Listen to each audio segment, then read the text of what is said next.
Bienvenue au module 6 de notre formation Identité et anxiété.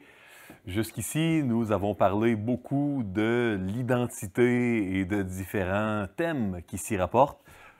Enfin, nous allons parler de l'anxiété. C'est quelque chose de très important qui, tout comme l'identité, un peu moins peut-être, mais tout comme l'identité, a de très nombreuses implications dans bien des situations, bien des problématiques que nous pouvons rencontrer. C'est important de parler de l'anxiété. C'est probablement un de ces combats universels qui nous touche tous et toutes. Écoutez, c'est normal, nous vivons dans un monde qui est fragile, un monde brisé par le péché originel, par les péchés des différents individus, par nos péchés. Un monde fragile où il est, à plusieurs points de vue, normal que nous vivions de l'anxiété. J'aimerais souligner également qu'il y a toutes sortes de choses qui peuvent être déclenchées. Et là, j'ai mis le terme déclenché, je l'ai utilisé avec réserve. Je me suis questionné même si le mot ne pouvait pas porter à confusion. Je me suis dit que je le laisserais là et que je donnerais des nuances. Je ne suis pas en train de dire qu'un trouble anxieux généralisé ou qu'un trouble obsessionnel compulsif ou encore un trouble alimentaire comme l'anorexie mentale ou la boulimie, je ne suis pas en train de dire que c'est uniquement de l'anxiété qui va créer cela. L'anxiété, on en vit tous. Maintenant, l'anxiété va faire partie de bien des problèmes, de certaines pathologies même. Va déclencher dans le sens de être à l'origine, mais ne sera pas la cause unique. Il va y avoir des causes héréditaires, il va y avoir des causes organiques, physiologiques, il va y avoir d'autres causes psychologiques. Donc, c'est une variable de l'anxiété très, très forte qui est là dans bien des problèmes, mais c'est vraiment pas la seule variable causale derrière ces choses. Je voulais le mentionner. Je trouve ça important de mettre des nuances. C'est important d'en parler. Bon, dans notre vocabulaire en français, on va avoir toutes sortes de termes descriptifs. On va parler de peur quand c'est habituellement... Parfois, on parle de peur, anxiété et angoisse comme étant vraiment synonymes. Parfois, on va parler de peur quand c'est un objet qui est très précis. Quand c'est plus large, on parle d'anxiété. Certains vont parler de l'angoisse comme étant une peur très, très extrême, très intense, une agonie quasiment. Dans le vocabulaire psychologique, on est habitué de parler de névrose comme d'une peur légitime. Donc, si quelqu'un approche ma petite fille de 4 ans et un monsieur, excusez-moi le cliché, le stéréotype, mais il y a un monsieur en voiture qui offre des bonbons à ma petite fille de 4 ans, un inconnu. Je serais très heureux que ma petite fille ait peur de l'étranger et ne veuille pas embarquer, parce que c'est pas normal. Au Québec, un monsieur ne devrait pas approcher une petite fille de 4 ans qu'il ne connaît pas pour lui dire « Viens dans la voiture ». Ça, c'est vraiment anormal. Je m'attends à ce qu'elle ait peur. Si je vais en forêt avec mon garçon, on a un bois pas loin de la maison et que l'on rencontre un ours, parce qu'il y a des ours, hein, il y a différents endroits ici dans les bois. Je m'attends à ce que mon garçon ait une certaine peur et puis qu'il n'approche pas en courant près de l'ours. Donc, la névrose, c'est une peur légitime, une peur qui est souhaitable.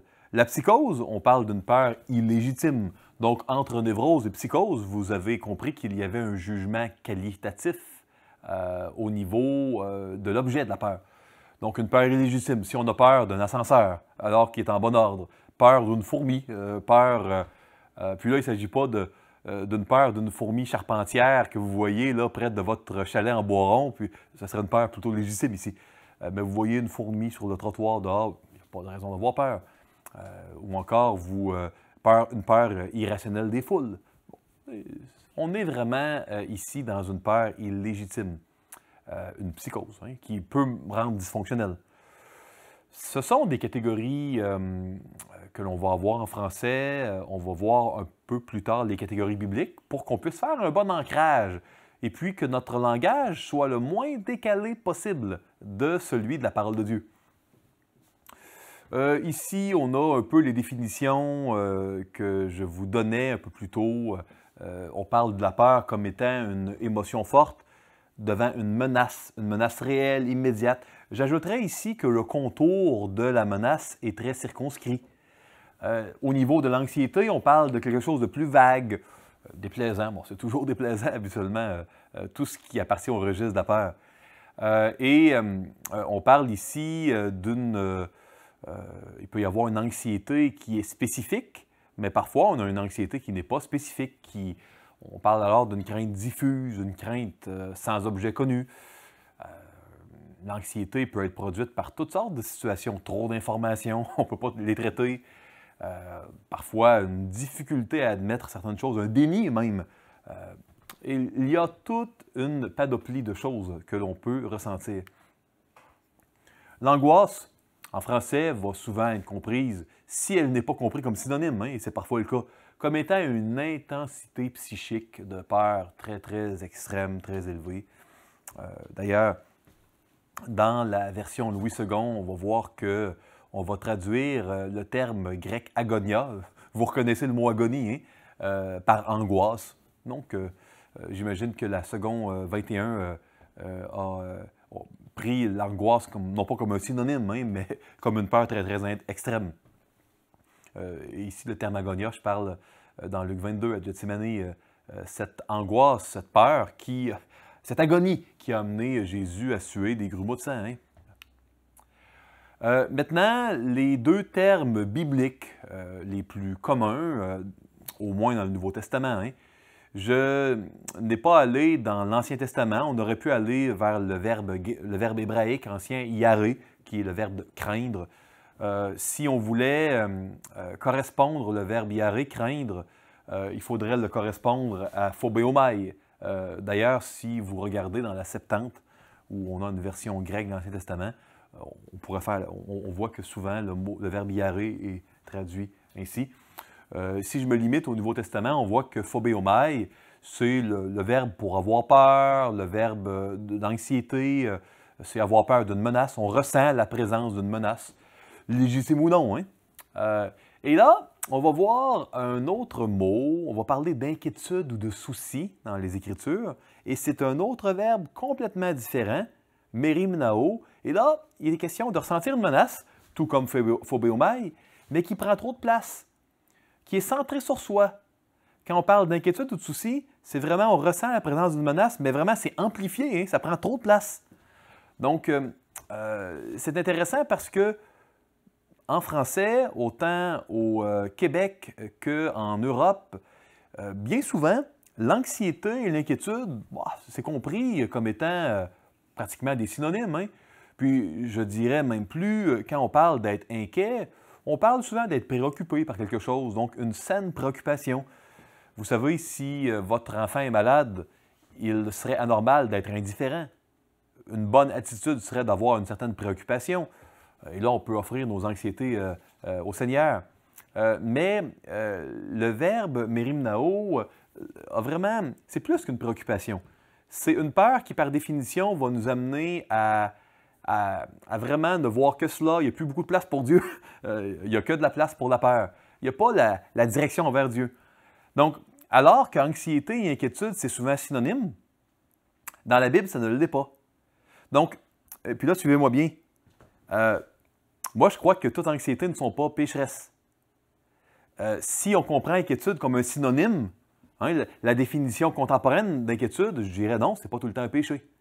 Si je prends une définition très, très biblique, puis que je comprends que c'est une menace, une anxiété qui est démesurée, ben oui, qui laisse plus de place pour Jésus, oui, ça, c'est toujours péché. Vous comprenez?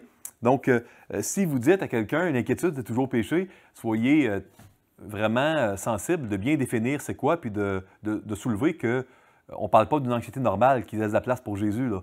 Parce que souvent, on comprend l'inquiétude comme quelque chose qui ne va pas nécessairement éclipser Jésus. Donc, il y a un petit décalage entre ce que le mot merimnao, souvent traduit par inquiétude, veut dire, et comment on l'utilise dans le langage courant. Et ça, c'est très important. On ne voudrait pas culpabiliser des gens et leur dire qu'ils ont péché quand ce n'est pas le cas. Il faut être prudent ici. Donc ici, la définition de la peur, angoisse, anxiété, c'est quand on perçoit, à tort ou à raison, qu'il y a présence d'une menace. Est-ce que c'est à raison, il y a un ours à côté, ou c'est une petite fourmi sur le trottoir, ou encore un ascenseur à côté qui est en bon état de marche? Là, ça serait à tort. Comment questionner l'émotion? Quelle est la menace ressentie, à tort ou à raison? Une fois qu'on a identifié la menace, on peut se questionner si elle est valide ou pas, si elle est légitime ou pas. L'inquiétude, c'est la perception, et là, c'est vraiment inquiétude au sens biblique, hein? Pas au sens contemporain ici. Donc, c'est perception à tort ou à raison d'une menace qui prend moralement trop de place. Définition de trop, ne laisse plus de place pour Jésus, ou pas assez. Comment questionner l'émotion? Quelle est la menace ressentie qui prend trop de place, à tort ou à raison? Donc ça, c'est la définition du mot inquiétude, aussi traduit par souci à différents endroits. Je vais vous donner des versets bibliques plutôt, avec une petite attrape, un petit piège, mais c'est amical, hein? C'est gentil que je vais inclure dans les diapos. Est-ce toujours mal d'avoir de l'anxiété? Les gens sont souvent surpris.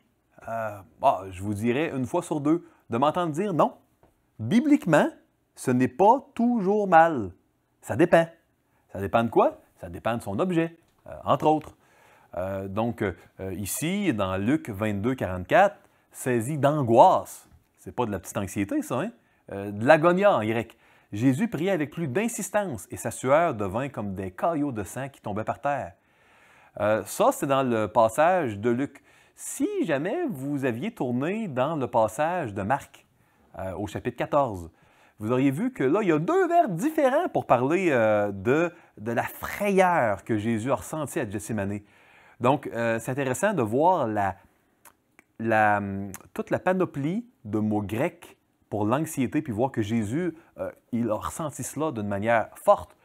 Est-ce que Jésus a eu d'anxiété pécheresse? Bien non, évidemment, il était sans péché. Est-ce que Jésus, ça aurait été anormal qu'il soit indifférent face à la croix? Cette séparation d'avec le Père qu'on méritait et qu'il a subi à notre place. Cela aurait été complètement inapproprié qu'il soit indifférent. Jésus devait ressentir la présence d'une menace. Et moi, je postule qu'il n'y a jamais eu plus grande menace dans l'histoire de l'humanité pour un homme que la croix. Hein? Quelle menace plus grande que le poids des péchés, de la séparation avec Dieu, de tous les enfants de Dieu de tous les temps? Hein? Ici, j'ai un autre texte dans Ésaïe que j'aimerais vous présenter dans Ésaïe au chapitre 43. Pourquoi? Parce que c'est facile de dire, oui, mais Jésus, on sait, lui, il peut avoir des émotions parfaites, mais y a-t-il d'autres exemples dans la Bible d'anxiété qui ne sont pas pécheresses? Oui, et honnêtement, il y en a plein. Il y en a un grand nombre. Ici, il y a un texte qui est délicieux. J'aimerais vous le partager. Il y a une perle, à mon avis, dans ce texte. Donc, je vous lis Ésaïe, chapitre 43, les versets 1 à 5. « Ainsi parle l'Éternel qui t'a créé, ô Jacob, celui qui t'a formé, ô Israël. Ne crains rien, car je te rachète. Je t'appelle par ton nom, tu es à moi. » Un peu de contexte avant que je continue. Je crois que, d'une manière très simple, on peut diviser Ésaïe en deux. Les chapitres 1 à 39 et 40 à 66. Dans les chapitres 1 à 39, c'est très sombre. On parle de la malédiction méritée par le peuple d'Israël qui a brisé l'alliance. Il y avait des malédictions rattachées à un bris de l'alliance. Et les enfants d'Israël ont violé l'alliance. Et on a dans toute sa laideur la malédiction, la condamnation qu'ils méritent. Et au chapitre 40, on a un shift tellement grand, tellement fort, que certains théologiens libéraux croient que ce n'est même pas Ésaïe qui l'a écrit et que c'est plus tard quelqu'un d'autre. Parce qu'à partir du chapitre 40, soudainement, on parle de l'arrivée d'un Messie, d'un oint. Hein? Méchaïa, c'est oint en hébreu ancien. Qui était oint? Un grand prêtre, un prophète, un roi. On a tous les trois.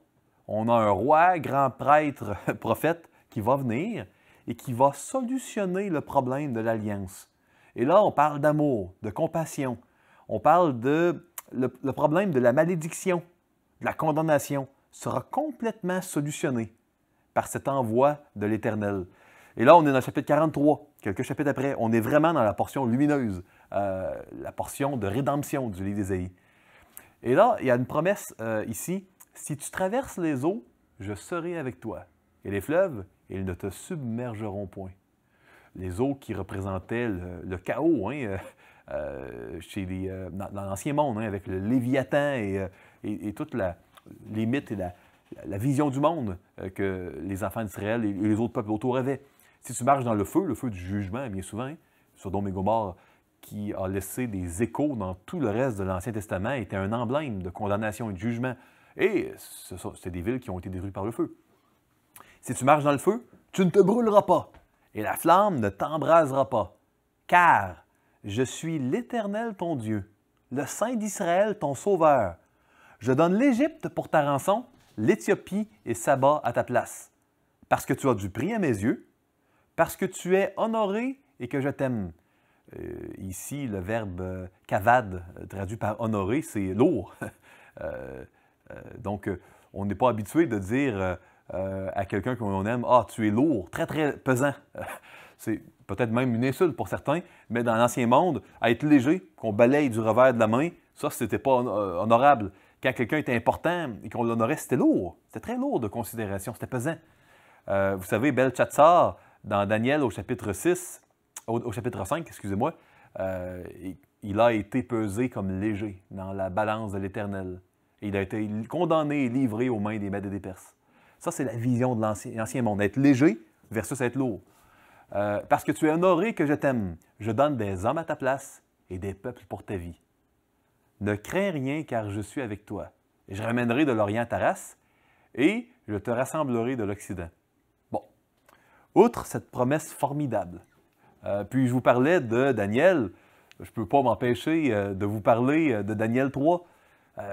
Cette promesse-là, vous savez, elle a été faite... J'imagine que Ésaïe 43 a été écrit dans les années 700 quelques avant Jésus-Christ. Or, dans les années 605, peut-être 600 avant Jésus-Christ, donc environ 100 ans, un peu plus, un peu moins, après, on a jeté Shadrach, Méchach et Abednego dans une fournaise ardente. Ils ont eu confiance en l'Éternel et ils ont marché dans le feu et le feu ne les a pas brûlés. La flamme ne les a pas embrasés. Oui, ça symbolise le jugement, mais il y a eu une application très littérale de cette prophétie. Donc, je voulais juste, puisque je parlais de Daniel, le dire au passage. Donc ici, on voit décidément des paroles formidables, des paroles délicieuses. Pourquoi je vous en parle dans un chapitre sur l'anxiété? Parce qu'il y a un jeu de mots. J'ai trébuché là-dessus en traduisant le texte il y a plusieurs années de l'hébreu à l'anglais. Et puis, j'ai vu qu'il y avait intercalé les deux types de négation qui existent en hébreu ancien. Puis je me suis dit, waouh, j'ai été émerveillé par ce que j'ai vu. Je vous le partage rapidement. Je l'ai partagé à des gens qui me consultent pour de l'anxiété à plusieurs reprises. Puis j'ai vu à quel point c'est quelque chose qui est apprécié là, de considérer cela. Donc, il y a deux négations en hébreu ancien. Dans nos Bibles, on va les voir tout le temps comme ne pas, ne crains pas ou tu ne te brûleras pas. Fait que c'est le pas, le ne pas, ou si vous avez des vieilles Bibles, ne point. Pas de distinction entre les deux. Mais en hébreu ancien, il y a le lo, qui est la négation permanente et absolue. La négation qui est prohibitive. Donc, tu ne tueras point, c'est lo. En fait, devant tous les commandements, dans les 10 commandements qui contiennent une négation, c'est toujours le lo. Quand on interdit quelque chose dans l'Ancien Testament, c'est le lo. Et quand on a une négation immédiate, temporaire, qui n'est pas prohibitive, on aura le al. Donc, quand j'ai traduit le passage, et là, je vais aller avec vous et on va dessiner avec de la couleur. On va dire que le lo... Oh, on va mettre ici, et voilà, good. On va dire que le lo, souvenez-vous qui est le permanent, la prohibition, l'absolu sera en rouge. Et on va dire que le al, il va être en bleu. Donc, ainsi parle maintenant l'Éternel qui t'a créé au Jacob, celui qui t'a formé au Israël. Ne crains rien, on a une négation. Là, c'est le Al.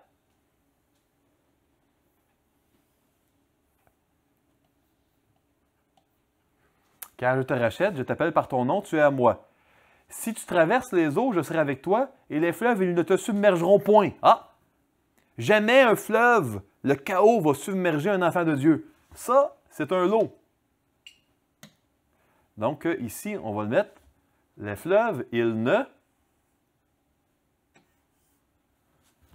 te submergera point. Si tu marches dans le feu, tu ne te brûleras pas. Jamais Dieu va permettre que ça brûle. Il va interdire au feu de te brûler.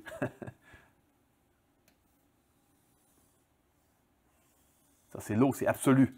Et la flamme ne t'embrasera pas. C'est le lot. Comme les 10 commandements. Dieu ne permettra pas ça. Car je suis l'Éternel, ton Dieu, le Saint d'Israël, ton sauveur.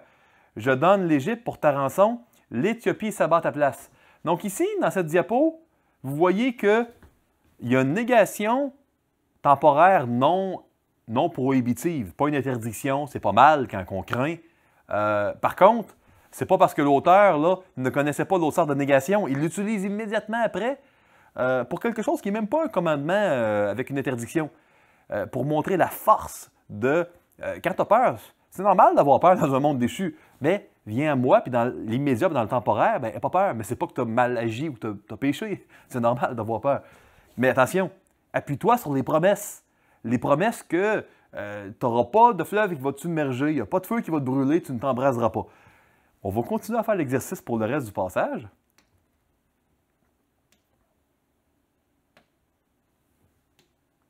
Donc, allons à l'étape suivante. Ici. Parce qu'on va continuer, je vais mettre ma légende ici. Hop. Donc ici, l'eau, encore une fois, c'est le permanent. Et le Al, c'est le temporaire immédiat. Parce que tu as du prix à mes yeux, parce que tu es honoré et que je t'aime, je donne des hommes à ta place et des peuples pour ta vie. Ah, ne crains rien. Encore une fois, c'est pas prohibitif. Donc, c'est pas une interdiction, c'est pas mal, c'est le Al. Je suis avec toi, je ramènerai de l'Orient ta race et je te rassemblerai de l'Occident. Maintenant, on voit comment on a vraiment le lot, le Al, le lot, encore après ça, le Al qui revient. On voit comment c'est intercalé, puis comment le Seigneur est très, très précis et nuancé. Il prend la peine de prendre le Al parce qu'on n'est pas supposé justement sentir que l'on pêche quand on a de l'anxiété pour une menace qui est réelle. Maintenant, vous allez me dire, oui, c'est vrai pour Ésaïe 43, c'est très beau, mais est-ce que ça arrive à un endroit dans l'Ancien Testament hébraïque où on utilise le lot pour ne pas craindre? Je me suis amusé à faire la recherche et non, à aucun endroit vous allez voir le verbe yaré avec la négation lot dans tout l'Ancien Testament hébraïque. Ça va être le Al. Donc, souvent, ça va être à l'imparfait, là, mais ça, c'est une autre histoire. Donc, vous voyez, c'est vraiment intéressant de voir que non seulement le contexte, non seulement le ton, mais même la grammaire et les nuances nous montrent que c'est loin d'être toujours mal d'avoir de l'anxiété. Ça, je trouvais ça très intéressant. Je voulais vous le partager. Parce que c'est, vous savez, il ne faut pas voir des péchés là où il n'y en a pas. Hein? Il y en a déjà bien assez des péchés. Il ne faut pas en rajouter, n'est-ce pas? Donc ça, c'est une réflexion que je voulais vous donner. Et je vais vous proposer un petit algorithme, hein, un petit tableau pour vous questionner sur la valeur morale de votre anxiété pour voir c'est quand c'est mauvais et quand c'est bon dans la Bible. Maintenant, est-ce toujours mal d'avoir de l'inquiétude? Puis ici, je ne parle pas de préoccupation. Je sais qu'on utilise le mot inquiétude dans le langage courant comme une préoccupation, puis on parle de l'inquiétude ici biblique comme étant quelque chose où Jésus n'a plus assez de place. Oui, c'est toujours mal quand Jésus n'a plus assez de place, effectivement. Mais c'est très important que vous compreniez qu'on ne parle pas de l'inquiétude dans le sens commun qu'on utilise. Qui de vous, par ses inquiétudes, peut ajouter une coudée à la durée de sa vie?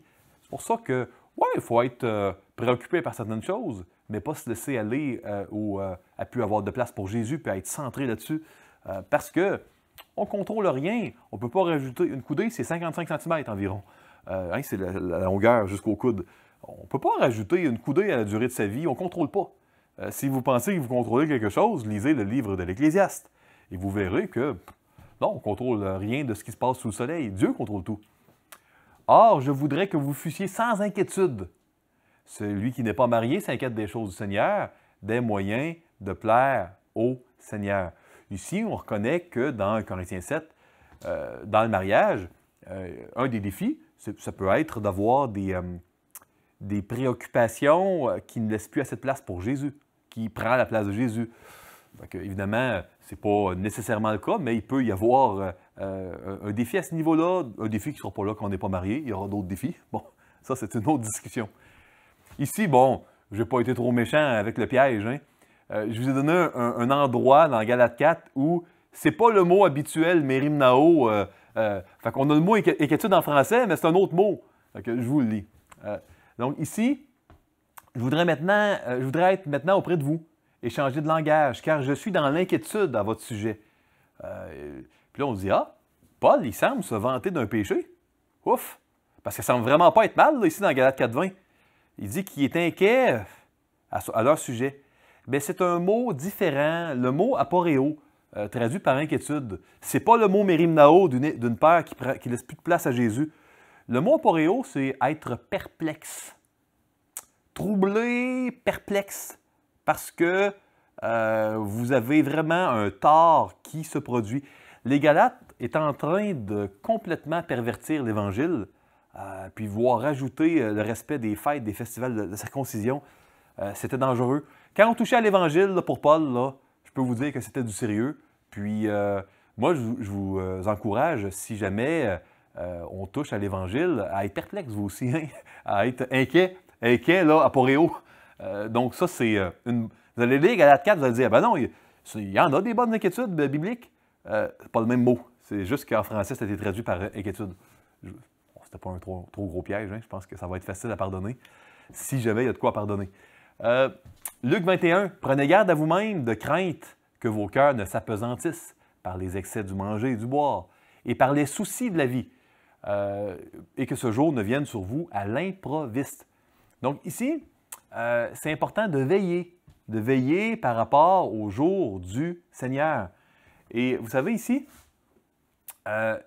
le mot inquiétude ou souci, là, le mot mérimnao, il est ici, souci, les soucis de la vie. Donc, voyez-vous comment c'est mauvais? Quand on a des préoccupations qui prennent la place de Jésus, qui ne laissent plus de place pour Jésus, ça nous empêche de veiller par rapport au retour du Seigneur. Fait que Jésus, il dit, prenez garde à vous-même, puis à vos cœurs, puis les excès de manger puis du boire, puis prenez garde par les soucis de la vie. Puis, dans la là, je crois que je ne l'ai pas mis. J'aurais peut-être pu le mettre.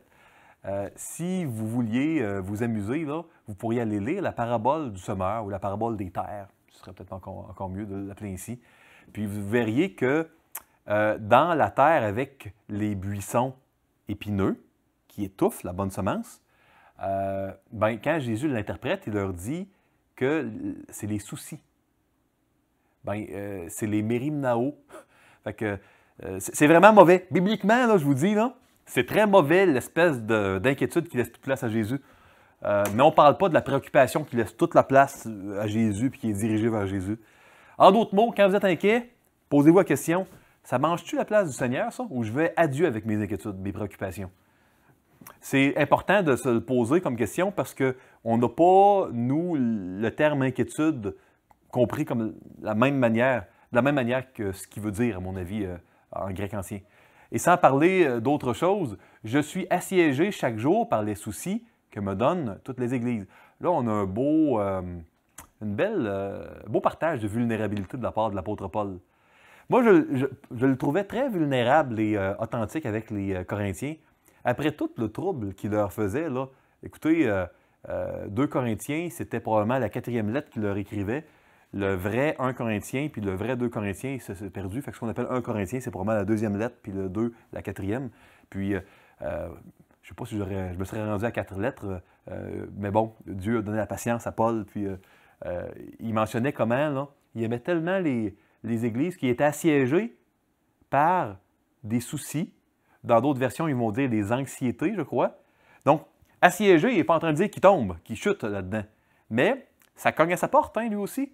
Fait que si vous dites « Ah, je suis découragé, j'écoute Matthieu, puis moi, j'ai souvent ça, de l'anxiété qui ne laisse plus de place pour Jésus », vous êtes en bonne compagnie, mes amis. Paul était assiégé, lui, par des soucis que lui donnaient les églises. Corinthe devait certainement faire partie de ces églises-là qui lui donnaient des soucis. Galate aussi. Maintenant, il ne devait pas succomber. Il ne confesse pas qu'il succombe, il confesse qu'il est assiégé. C'est un combat. C'est encourageant d'avoir des gens comme Paul qui ont écrit plus de la moitié du Nouveau Testament, qui nous partagent que hey, je luttais avec telle ou telle chose. Fait que ça, c'est merveilleux. 1 Pierre 7. Ah, good, j'ai la parabole des terres. Je suis content, je l'ai mis finalement. 1 Pierre 7. Déchargez-vous sur lui de tous vos soucis. Fait que quand vous avez des soucis, des mérimnao, des choses qui éclipsent Dieu, là, comment on combat ça avec Paul? On donne ça à Jésus parce qu'on y fait confiance. Puis je vais y venir un peu sur la base avec... Pourquoi il est logique de donner nos soucis à Jésus? J'ai des textes à vous partager. J'aimerais vous convaincre et vous persuader, si ce n'est pas déjà le cas, hein, que c'est vraiment la meilleure chose à faire, de décharger ça au Seigneur, car lui-même prend soin de vous. 8,14. Luc 8,14. Ce qui est tombé parmi les épines, ce sont ceux qui, parole de Jésus ici, hein, ayant entendu la parole, s'en vont et la laissent étouffer par les soucis, les richesses et les plaisirs de la vie. Et ils n'apportent point de fruits qui viennent à maturité. Luc 8,14. Il faut être bien prudent. Les inquiétudes, ça peut étouffer. Ça nous empêche de veiller, ça peut vraiment nuire à la foi. Bon, ici, on ne parle pas de chrétiens dans Luc 8,14, mais bon, ça, c'est une autre histoire. Je vous avais promis un petit tableau, un petit algorithme, le voici. Est-ce que mon anxiété est un péché? Bon. Première question. Est-ce que l'objet de mon anxiété est une menace réelle? Si non, vous avez peur de l'ascenseur ou d'une fourmi, puis pas une fourmi charpentière là, sur le trottoir, une petite fourmi qui se promène, ben, non, et pas... Bon, est-ce qu'elle est pécheresse? Au sens très large, peut-être. Je serais porté à qualifier ça d'une erreur, une anxiété erronée, à tout le moins. Je pense que ce serait l'étiquette que je porterais plutôt que pécheresse. Tout dépend de la définition large ou étroite que vous donnez au mot péché. Est-ce que l'objet de mon anxiété est une menace? Si c'est oui, voilà, la deuxième question, est-ce que ma réaction face à mon anxiété est de m'appuyer sur Christ et ses promesses, répandre mon cœur devant Dieu? Ou si c'est de mettre de côté Christ puis mettre toute la place vraiment sur l'anxiété? Si c'est oui, ben, l'anxiété n'est pas un péché. Si vous êtes comme Jésus à Gethsémani, ça serait de l'agonia, là, c'est pas un péché. Mais si votre réaction est de mettre de côté Jésus puis ces choses-là, puis de focusser, puis vraiment penser, puis considérer, prendre les choses en main vous-même, oui, effectivement, votre anxiété est alors un péché. La manière dont vous la gérez, du moins. On pourrait être pointilleux puis dire que ce n'est pas une anxiété pécheresse, mais que vous la gérez de manière pécheresse. Ici, bon, on parle définitivement d'une anxiété qui est décalée avec la réalité, qui est erronée. Je vous laisse choisir si vous voulez mettre le terme de péché ou pas. C'est certainement pas si c'est un péché volontaire, hein, parce que je peux vous dire que les gens qui ont des anxiétés, là, des phobies, là, je peux vous garantir qu'ils ne l'ont pas choisi. Puis que s'il y avait un bouton pour l'enlever, ils l'enlèveraient. Hein. C'est pour ça que je préfère parler d'anxiété erronée. Mais bon, ça dépend de quelle définition on donne ici.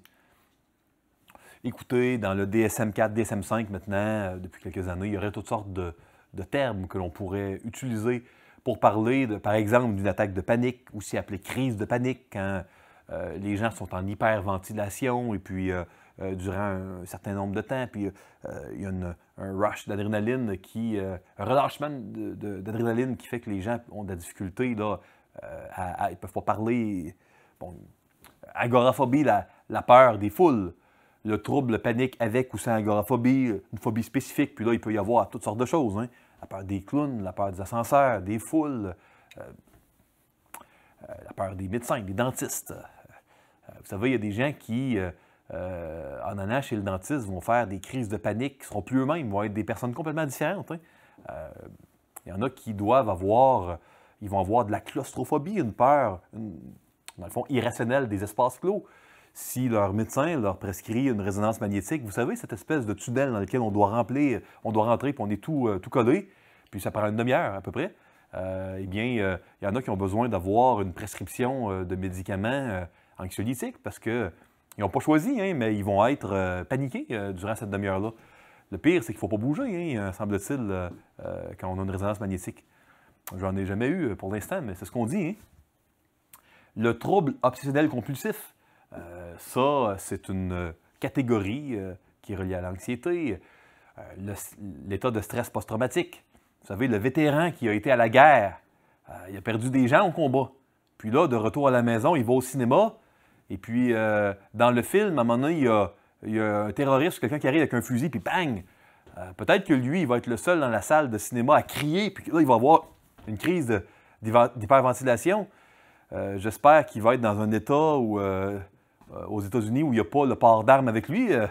Il y a des réflexes parfois quand on a une décharge d'adrénaline qui est telle, mais ça, c'est pas inventé. Hein? C'est une affection qui va, le syndrome de stress post-traumatique, couramment frapper certains soldats qui ont été défendre leur pays. Hein? On a toute une panoplie de diagnostics. Je n'ai pas tout mis ici. On aurait l'état de stress aigu, l'anxiété généralisée, le trouble anxieux généralisé, ça c'est appelé couramment le TAG. Il y a des maladies qui vont donner des symptômes d'anxiété. Il y a des médicaments qui, comme effet secondaire, vont donner de l'anxiété. Donc, si vous avez un trouble de déficit de l'attention et puis que vous prenez, votre médecin vous a prescrit des psychostimulants, un des effets secondaires couramment expérimentés par ces gens-là, c'est de l'anxiété. Et il y a des troubles anxieux qui sont non spécifiés. Il y a également des maladies mentales, plusieurs maladies où il va y avoir de l'anxiété, ça va être un des critères. Il va y avoir présence d'anxiété. Donc, il y aurait énormément à dire par rapport à l'anxiété au niveau des étiquettes. Dans les cours de counseling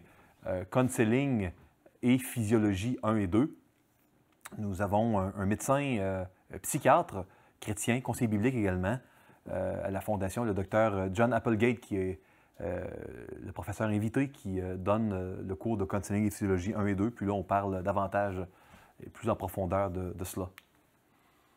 Il y aurait d'autres catégories à donner, le trouble panique, agoraphobie, c'est décrit ici. Je les ai mentionnés pour vos notes de cours, hein, que vous ayez accès.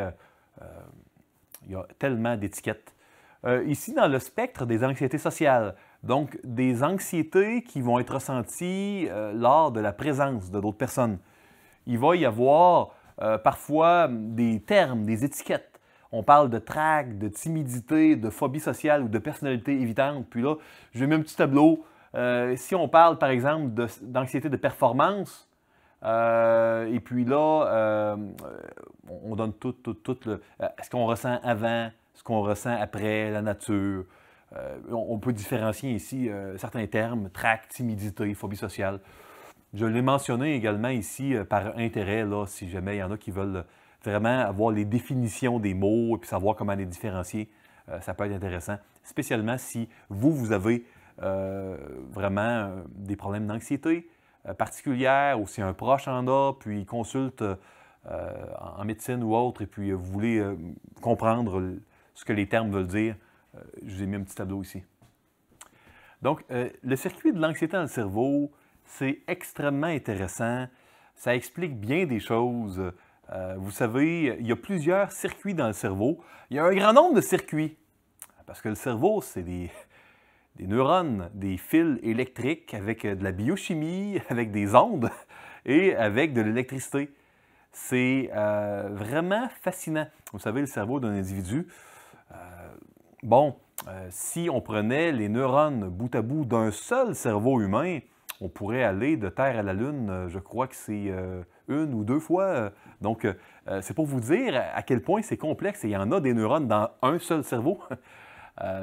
Maintenant, j'aimerais vous parler, il y a probablement beaucoup plus d'inconnus que de choses connues dans le cerveau, mais j'aimerais vous parler du circuit de l'anxiété parce qu'on connaît certaines choses.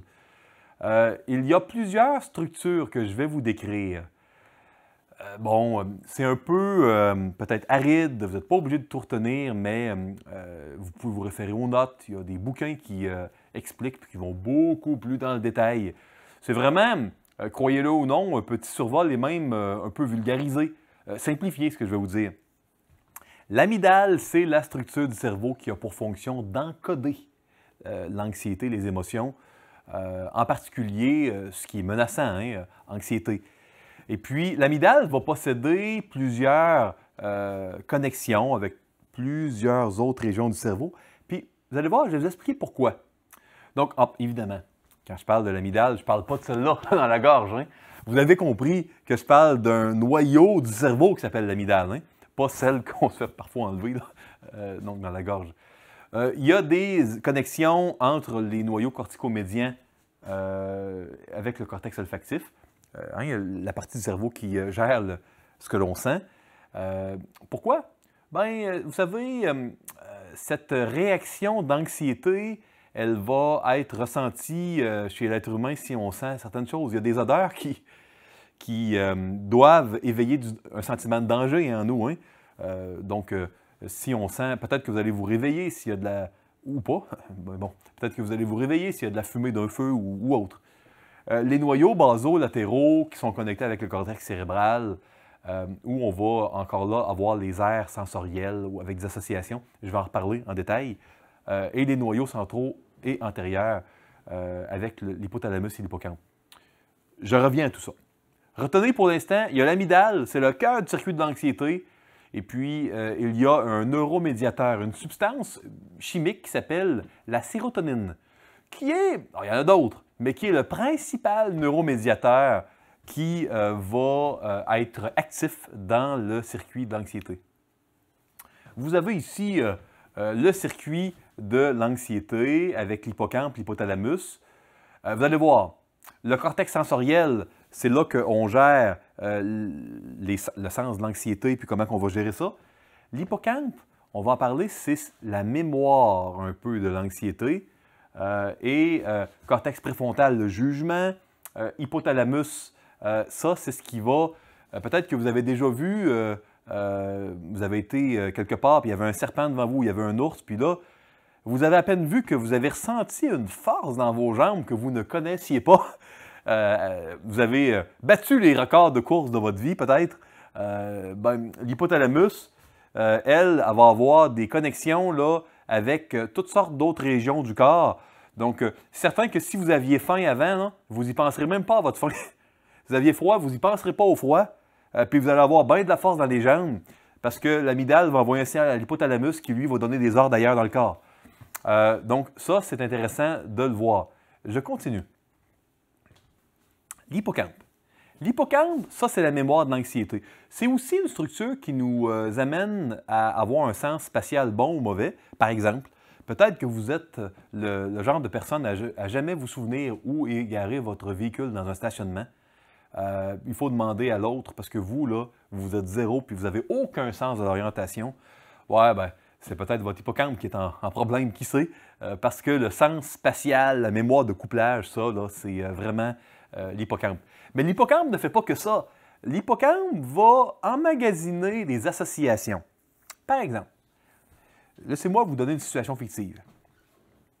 Vous avez 20 ans, vous êtes engagé dans une boîte de communication, et là, votre patronne en fait, une femme d'origine québécoise, avec une femme d'origine québécoise qui est très, très grande, très mince, une voix rauque.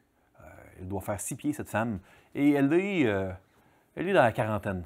Vous avez 20 ans. Elle vous invite à aller manger chez elle. Et puis, vous venez d'arriver dans la boîte de communication, vous voulez gravir les échelons, vous arrivez là-bas, puis vous voyez que c'est dans un immeuble assez bruyant, c'est sur le coin d'une voie de métro, vous entendez beaucoup de bruit, et là, en rentrant, vous voyez que ça sent un peu le renfermé, il y a une tapisserie jaune avec des petites fleurs, et puis là, vous voyez la dame, puis dès que vous êtes rentré, vous voyez que la dame a dit, vous voyez 2 hommes assez forts, des hommes très baraqués, hein, musclés.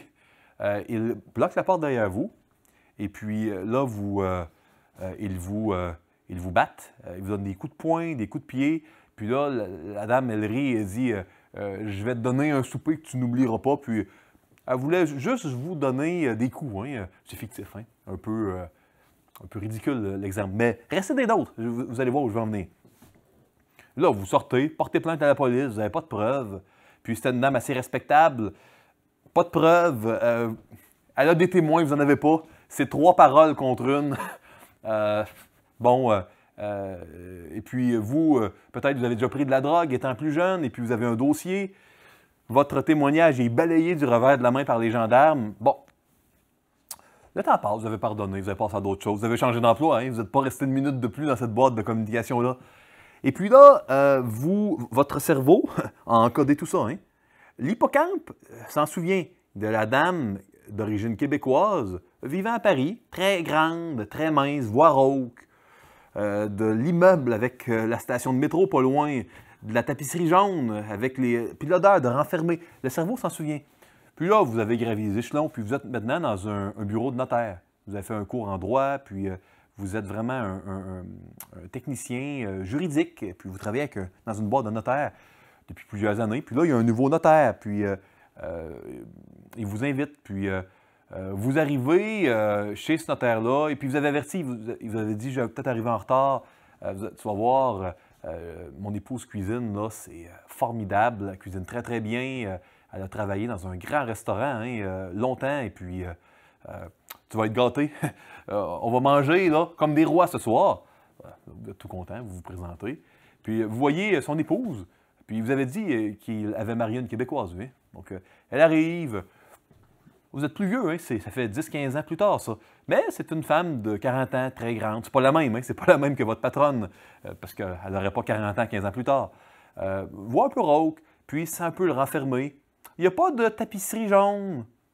Il y a une station de métro pas loin, c'est un peu le renfermé. Femme, 40 ans rauque, puis elle est là, puis là, vous avez bloqué ces mauvais souvenirs-là, mais soudainement, vous êtes en sueur, puis vous êtes un peu gêné, vous êtes trempé.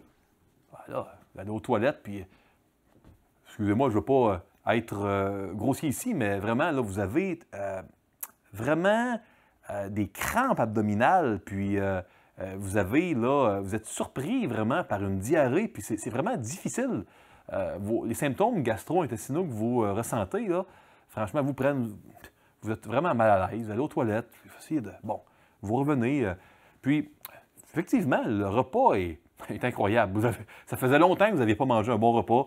Le mari arrive, et puis, mais vous, là, vous avez l'appétit coupé, mais vous êtes très poli, vous mangez un peu, mais c'est difficile, vous êtes trempé. En revenant à la maison, vous avez des brûlements d'estomac, ça va pas bien, vous digérez mal, vous n'avez quasiment pas mangé. Et ça a bien été, c'était très gentil. Pourquoi, alors que tout va bien, que ce n'est pas du tout la même expérience, vous avez ressenti ces symptômes de sudation excessive, ces symptômes gastro-intestinaux. La tapisserie n'était pas jaune, il n'y avait pas 2 hommes baraqués, il y avait juste la dame.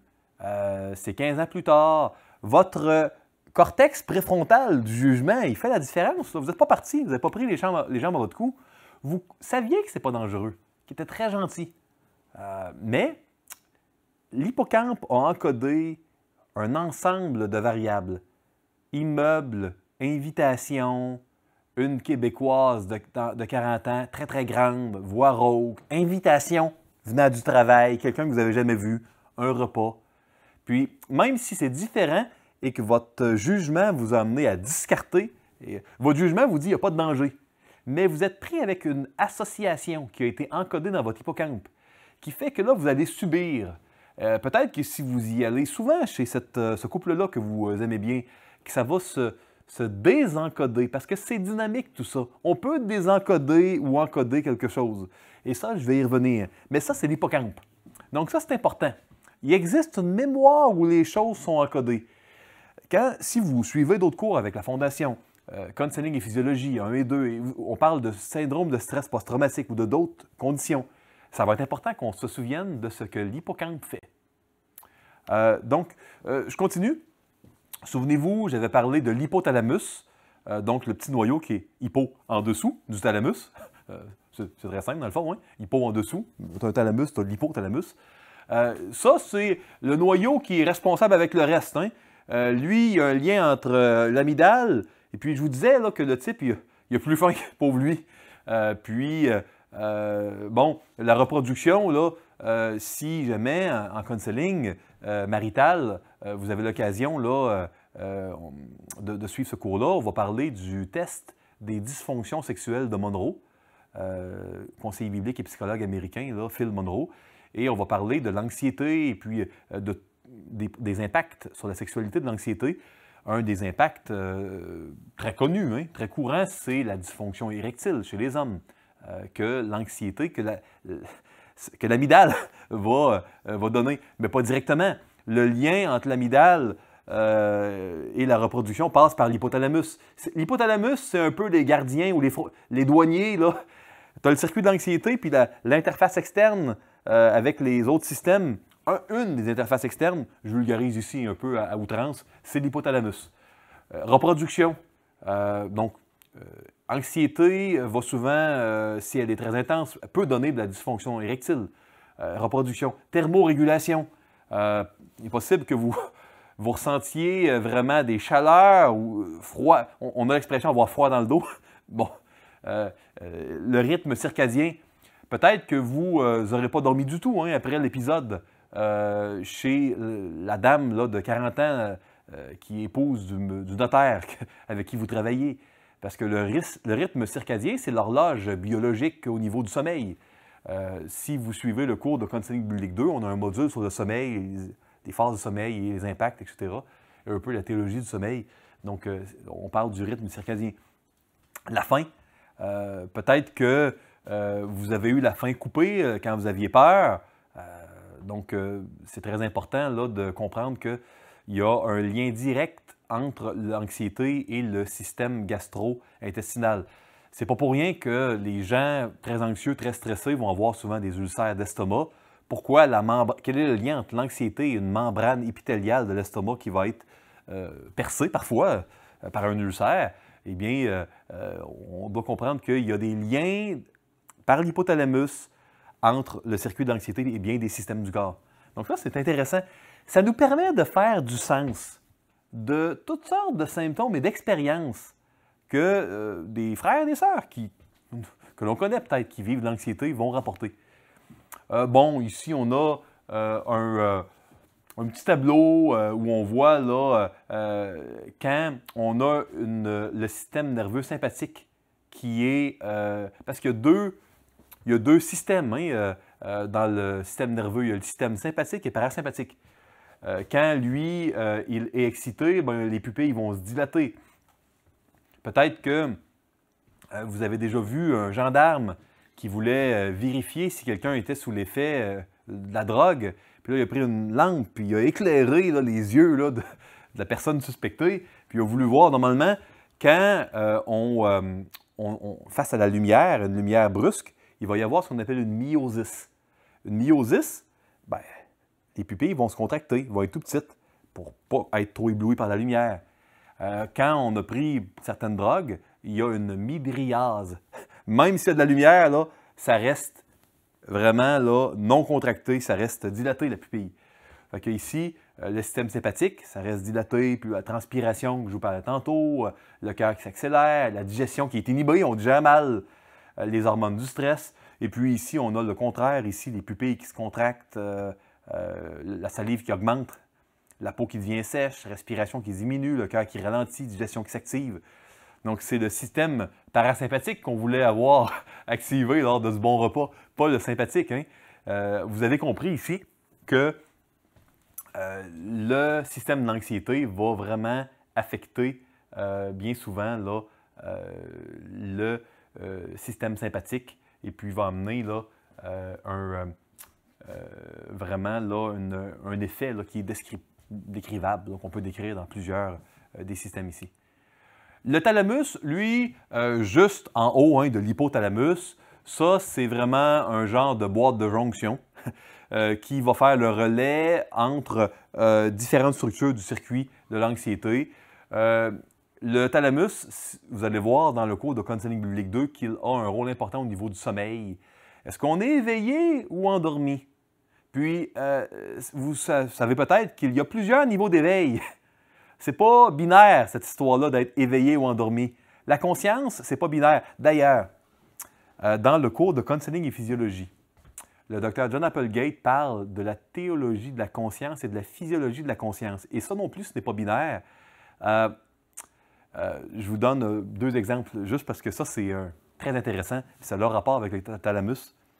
On a fait une étude aux États-Unis chez des gens qui étaient aveugles dû à un problème du lobe occipital, la région du cerveau contrôlant la vision. Mais les yeux allaient bien, la rétine aussi. Mais un accident cérébrovasculaire du lobe occipital les rendait aveugles. On leur a dit dans la recherche, c'est une vraie recherche, hein, on vous demande de me dire comment on a de doigts devant vous, on met de doigts devant vous. Là, le patient disait, docteur, je ne peux pas, je suis aveugle. Devinez. 8 fois sur 10, on mettait 10 doigts, 2 doigts, 8 doigts. 8 fois sur 10, le patient était capable de deviner comme il faut. Puis après ça, on a demandé au patient de prendre une feuille de papier et de la mettre dans la fente d'une boîte à lettres. Puis là, le patient disait au docteur, oui, mais docteur, je ne peux pas, je suis malade. Essayez, devinez. 9 fois sur 10, le patient était capable de mettre la fente du premier coup, la feuille dans la fente de la boîte aux lettres du premier coup à l'intérieur. La conclusion de l'étude, le stimuli visuel, il ne se rendait plus au lobe occipital, le lobe de la vision, de la conscience de la vision. Mais il était intégré quand même dans le cerveau. L'information était intégrée, mais la personne n'en était simplement pas consciente. Vous comprenez que ce n'est pas binaire, être endormi ou éveillé, la conscience. Puis là, je pourrais vous parler, puis je vais laisser la discussion complète au docteur Applegate, mais quand on écoute de la musique, puis moi, je vais aller loin, hein, sur la base de ces recherches-là et de d'autres, on est peut-être même endormi, ou on dit qu'on n'écoute pas. La conscience d'un stimuli et l'intégration du stimuli dans le cerveau et la manière dont ça nous influence, ce sont deux choses distinctes. Donc, je vous dirais, il faut être très prudent avec les stimuli que l'on peut choisir, et il y en a qu'on ne choisit pas, ça c'est une chose. Ceux que l'on choisit et que l'on permet d'avoir autour de nous, oh wow, il faut être prudent avec ça. Donc, thalamus, ça on va en reparler, je vous le disais, dans Counseling 2 et dans Counseling et physiologie, pour ceux que ça intéresse. La strie terminale, aussi appelée stria terminalis, de son nom latin, ça, c'est vraiment un fil électrique, des fils, une couette de fil, si vous me permettez l'expression, qui part de l'amygdale et qui se connecte à l'hypothalamus puis au septum, puis il joue un rôle important dans la réponse au stress. Et puis ici, c'est intéressant, hein? Le noyau de la strie terminale est plus volumineux chez l'homme que chez la femme. Donc, et il y a des différences entre le cerveau d'un homme et le cerveau d'une femme. On va avoir, par exemple, la stria terminalis chez un homme. Ça va être plus volumineux. Bon, la spéculation est ouverte. Est-ce que c'était dans un rôle de protection, puisque l'homme, souvent, a une masse musculaire plus élevée, est mieux équipé pour protéger. Et le corps calleux. Et là, on n'en parle pas ici, ça n'a pas rapport avec l'anxiété, mais le corps calleux, c'est ce qui connecte l'hémisphère droit et gauche du cerveau. Il y a vraiment, d'une manière importante, plus de fibres dans le corps calleux d'une femme que d'un homme. Plus volumineux à ce niveau-là, où la densité chez une femme qu'un homme. Donc, c'est vraiment intéressant de voir ça, fascinant même. On voit qu'il y a des différences biologiques liées au sexe là, qui sont présentes là, dans le cerveau. Là. Très intéressant. Ici, vous voyez la stria terminalis qui part de l'amygdale jusqu'au striatum, puis même au noyau accumbens. On en parle dans pas long de ce noyau-là. Et on va en parler lors du module sur les dépendances beaucoup de ce noyau-là. Il est très important ce sujet-là. Le fornix. J'en parle rapidement. Ça unit l'hippocampe à l'hypothalamus. Souvenez-vous, l'hypothalamus qui est le douanier, là, hein, l'interface externe avec certains systèmes du corps, bien, la connexion entre l'hippocampe, la mémoire, puis l'interface externe, c'est le fornix. Puis là, à la prochaine diapo, je vais avoir de quoi d'intéressant à vous partager. Le locus ceruleus, locus qui est le mot latin pour un noyau, hein, ceruleus, ça c'est vraiment un genre de fil qui va relier amygdale, hippocampe, septum, cortex. Fait qu'il relie bien des choses avec bien des choses. Écoutez, à ce point-ci, il y a énormément d'hypothèses et puis de recherches. Les spécialistes et scientifiques ne s'entendent pas tous sur le rôle exact du locus ceruleus. Je passe ici. Les noyaux du Raphé, ça gère le système. Le système sérotoninergique, ça, c'est le système de la sérotonine dans le cerveau. Et puis, il y a un impact au niveau de la régulation du cycle veille-sommeil. Le concept de la vigilance. On va en parler davantage au niveau du cours sur le sommeil et également quand on va parler de troubles de déficit de l'attention. Parce que la vigilance, si vous êtes déjà allé voir un neuropsychologue qui a mesuré différentes choses au niveau pour savoir si vous aviez un trouble de déficit d'attention, les neuropsychologues vont souvent mesurer la vigilance, l'endurance, le focus et toutes sortes de variables. Donc, la vigilance, ça, c'est dans les noyaux du Raphé. Il y a la régulation de l'humeur, de la douleur. Maintenant, il y a 2 routes pour la peur. C'est là que je voulais en venir. Peut-être que vous êtes déjà arrivé, là, avez-vous déjà pris une marche en forêt? Il faisait un peu noir, pas beaucoup, là. C'était, mettons, un peu avant le coucher du soleil. La luminosité diminuait, puis vous étiez peut-être dans le nord de l'Afrique, par exemple. Puis là, soudainement, vous avez cru voir un serpent dans le sentier, puis vous avez eu comme un ressort dans vos jambes. Vous n'avez pas eu le temps de réfléchir. Puis pourtant, quand vous avez eu le temps de voir, vous avez bien vu que ce n'était pas un serpent, c'était une branche un peu tordue. Mais bon, vous étiez conscient. C'était pas pleinement conscient, mais vous étiez conscient que dans le pays où vous étiez, il y a des serpents, c'est dangereux. Puis, c'est comme si vous avez cru voir quelque chose, puis il y a eu une réaction avant que vous réalisiez ce que vous avez vu. Bon, ça, là, c'est les 2 routes de la peur. Il y a une voie courte et une voie longue. Je vais vous expliquer ça. La voie courte, ici, on la voit. Voyez-vous, on a un stimulus. Il arrive au thalamus. Et là, il ne passe pas au cortex. Le cortex, hein, c'est vraiment là, la portion intelligente, excusez-moi, là, qui va gérer, consciente, prendre des décisions. Il va directement à l'amygdale. Et puis, il y a une réponse. Voyez-vous, il existe une route, là, que ça court-circuite le cortex sensoriel. On a un stimulus, il y a un thalamus, puis clac, réaction. Donc ça, c'est une voie rapide, puis elle ne bénéficie pas de la cognition, donc de la réflexion consciente.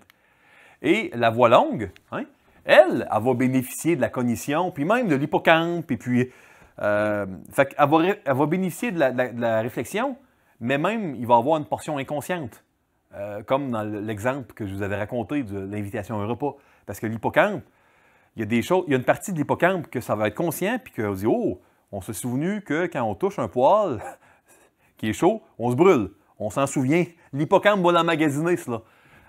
On s'est souvenu qu'on s'était fait mordre par un serpent qu'on avait pilé dessus dans un sentier, peut-être dans le nord de l'Afrique. Par contre, il y a des choses comme l'invitation au repas avec la québécoise, 40 ans, grande, voix rauque, etc. Là, c'est pas clair, mais c'est là. Donc, il y a une voie longue et une voie courte.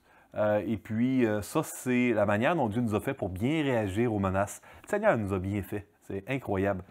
Donc, la voie thalamo-amygdalienne, c'est la voie courte, tandis que la voie thalamo-cortico-amygdalienne, hein, il y a le cortico-cortex entre les deux, c'est la voie longue. Puis ici, on parle vraiment du cortex qui va vraiment préciser si le stimulus menaçant est légitime, puis il y a lieu de s'inquiéter ou non. Et puis, il y a différents niveaux de traitement cortical. Et puis, là, on bénéficie de l'hippocampe, etc., qui va faire des liens avec l'amygdale. Fait qu'il y a une mémoire explicite puis implicite. Donc, bon, ça, c'est le jargon là, qui dit un peu la même chose que je vous ai dit. Vous avez une autre image ici de la voie longue, mais là, on a rajouté des étapes dans le cortex. le sensoriel primaire, associatif unimodal, polymodal, par l'hippocampe, revient. On voit un objet, il y a des caractéristiques, il y a le concept, il y a le contexte. Fait que c'est fascinant. Maintenant, est-ce que vous avez déjà entendu quelqu'un qui a dit « Ah, moi, je mange mes émotions. Quand je suis stressé, je vais ouvrir le pot de crème glacée, puis je vais le finir. Je vais commencer le sac de croustilles, de chips, puis je vais le finir. Je ne pourrai pas m'arrêter. » Ça, cette propension-là, cette drive, si vous me permettez l'anglicisme, hein, cette pulsion à consommer une quantité de nourriture en présence d'anxiété, en présence de stress. Ça, c'est en raison du lien entre le circuit de l'anxiété et le circuit de la récompense. Vous allez voir, lors du module sur les dépendances, qui est le prochain module, qu'il existe également un autre circuit. Il y a plein de circuits, mais il y a un circuit appelé le circuit de la récompense, où, au lieu de l'amygdale, on parle du nucleus accumbens et de l'aire ventrale tegmentale. Et là, au lieu de la sérotonine comme neuromédiateur dans le circuit principal, on va parler de la dopamine. Et il y a une liaison entre les deux circuits par la voie qui est appelée la voie amygdalo-fugale ventrale, qui est en caractère gras. C'est la voie qui relie le circuit de la récompense avec le circuit de l'anxiété. En d'autres mots, quand le circuit de la récompense est activé, cela a un effet anxiolytique. Donc, ça veut dire que quelqu'un qui sera un grand anxieux, une grande anxieuse, il est possible qu'il y ait des dépendances qui soient très, très difficiles à chasser. Vous savez, si quelqu'un boite d'une jambe et que vous lui enlevez sa canne, vous devrez lui fournir un autre moyen pour l'aider à marcher. Si vous enlevez seulement la canne, ça peut être difficile. Pas impossible, mais difficile pour la personne. C'est plus difficile de chasser, d'enlever, de combattre certaines dépendances s'il y a beaucoup d'anxiété sous-jacente. Ça, c'est souvent sous-estimé. Chez les gens qui consultent pour des dépendances, souvent, quand il y a un historique de longue date d'une dépendance qui perdure, à bien des égards, là, pour le plus grand malheur de la personne qui en subit les effets et qui le regrette, il y a souvent de l'anxiété. Et c'est très important d'aborder et d'adresser de l'anxiété, pas seulement la dépendance, parce qu'elle est bien importante dans l'équation, dans le tableau, à cause de la voie amygdalo-fugale ventrale. Vous avez peut-être déjà entendu parler que des personnes qui ont arrêté de boire, qui avaient une dépendance envers l'alcool et qui se sont mis à fumer, ou des gens qui ont arrêté de fumer et qui ont pris beaucoup de poids. Est-ce que c'était uniquement parce que la nicotine coupait l'appétit? Peut-être qu'il y a également un exutoire pour gérer l'anxiété. La nourriture, c'est très accessible. Cela donne un relâchement de dopamine. Je vais, dans le prochain module, vous montrer différents graphiques de relâchement de dopamine selon certains stimuli qui activent le circuit de la récompense. Donc ça, c'est très important de vous rappeler qu'il y a une voie, la voie amygdalo-fugale ventrale, qui joue un rôle très, très important dans, oui, l'apprentissage des peurs conditionnées, mais également dans cette valeur gratifiante ou aversive d'un stimulus. Donc, dans le cas des dépendances activant le circuit de la récompense, il y a un effet anxiolytique qui est très fréquent. On voit ici comment le circuit de la sérotonine avec le circuit de la dopamine, ils sont reliés. Et là, on rajoute une autre équation. Dans le cours de Counseling Biblique 2, on parle du sommeil. Parce que, au niveau de la vigilance et de la motivation. Donc là, il y a vraiment un troisième circuit qui rentre en jeu derrière une humeur qui va être maussade, qui va être fébrile, qui va être très, très joyeuse, voire euphorique. Il y a une équation vraiment à plusieurs variables. Donc, dans l'atelier présent, nous n'étudierons pas les troubles de l'humeur en profondeur, mais je voulais quand même vous donner un gros plan pour vous faire réaliser la complexité de la chose. Ici, vous avez le lien, encore une fois, entre l'anxiété et le circuit de la récompense.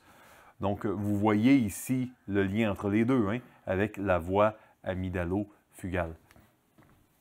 Quelques mots sur les phobies et les thérapies par exposition. Ceux et celles qui lisent l'anglais, vous pouvez vous procurer le livre The Doubting Disease par Joseph Ciarucci, qui est un thérapeute catholique. À défaut de trouver l'Évangile dans ce livre, parce que, de mon opinion, vous ne le trouverez pas, vous verrez une description très intéressante au niveau des phobies et des thérapies par exposition. Il est clair que si il y a dans l'hippocampe des éléments qui vont être associés avec une menace et avec une peur, donc avec un relâchement de sérotonine, ces éléments peuvent être inscrits ou désinscrits. Je vous donne un exemple. Si à chaque fois qu'il y a un camion de déménagement qui passe sur votre rue, dans votre quartier, toute votre famille se met à crier, à avoir peur, et qu'à un moment donné, il y a un malheur qui vous arrive. Hein? Vous faites un accident et c'est un camion de déménagement qui vous a rentré dedans. Certainement, si à chaque fois que vous allez dire à vos proches « Ah, camion de déménagement, j'ai peur, je vais partir » et puis vous allez en parler, vous allez ressouligner et ressouligner et ressouligner dans votre hippocampe qu'un camion de déménagement, ça c'est très très mauvais, c'est méchant. À chaque fois que vous allez crier quand vous allez le voir, plus vous allez crier, plus longtemps et plus fort vous allez le faire, le mieux vous allez souligner, souligner et souligner que l'association suivante, un camion de déménagement, c'est dangereux, c'est très dangereux.